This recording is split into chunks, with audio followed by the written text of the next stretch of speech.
goods. It knows perfectly well, Sainsbury's, because we've had meetings with them over several years. It knows perfectly well that the ethical choice for it to make is to cease stocking any Israeli goods. And yet today, in its stores, Israeli peppers, Israeli avocados and Sabra hummus. So we're calling on shoppers who go to Sainsbury's, don't buy Israeli goods. Don't buy Israeli peppers. Don't buy Israeli avocados. Don't buy Sabra hummus. Speak to the manager.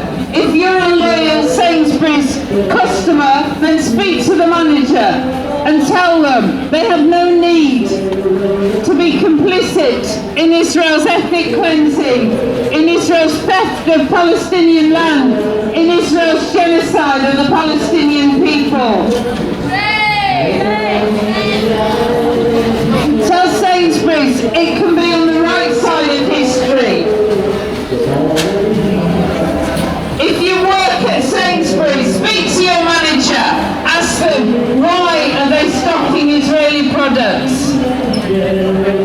Businesses in Darnell have taken the ethical step, and after talking to Palestinian solidarity campaigners, they've removed Coca-Cola from their shelves. These are small businesses taking a really brave step and probably losing some of their income as a result. So why can't Sainsbury's do the same? Why can't Waitrose do the same?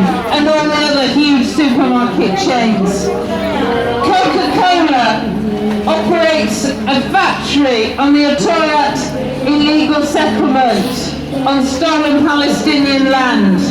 So we need to boycott Coca-Cola. It's violating international law by operating on illegal settlements, and it's supporting Israeli apartheid. So we need a boycott of Coca-Cola, and people can take away leaflets to put on their fridge doors to remind them why you should not have Coca-Cola in your fridge.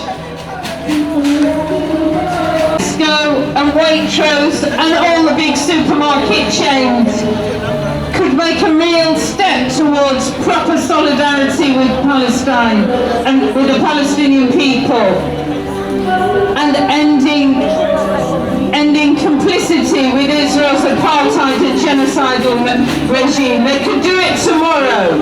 I'll just pick up something Hilary said. She's quite right that we had meetings with Sainsbury's. That was at the end of a very long campaign. And those meetings seemed to produce success because we were talking to some of the senior people in the sourcing department, the ethical sourcing department.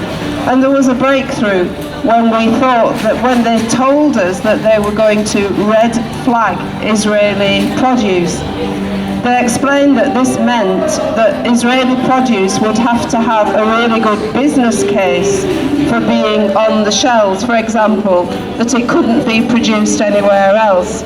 This was something that we thought was really very good indeed, but looking at the shelves now, that seems to have changed. Those red peppers that Sainsbury's is now stocking sit right alongside red peppers from the Netherlands. The Netherlands is not nearly so far away. So there's all sorts of climate justice issues attached to taking things from Israel, as well as the deep ethical issue of supporting an apartheid state that's committing genocide. So what it tells me and what it tells all of us is, unless we keep the pressure up, people will slip back from their resolutions. Companies will take the easy option and go for profit above justice. We have to keep the pressure up as long as we possibly can, because we're the ones that are putting the ethical case, and we're the ones that have to make that ethical case against an easy business rationale, shall we say.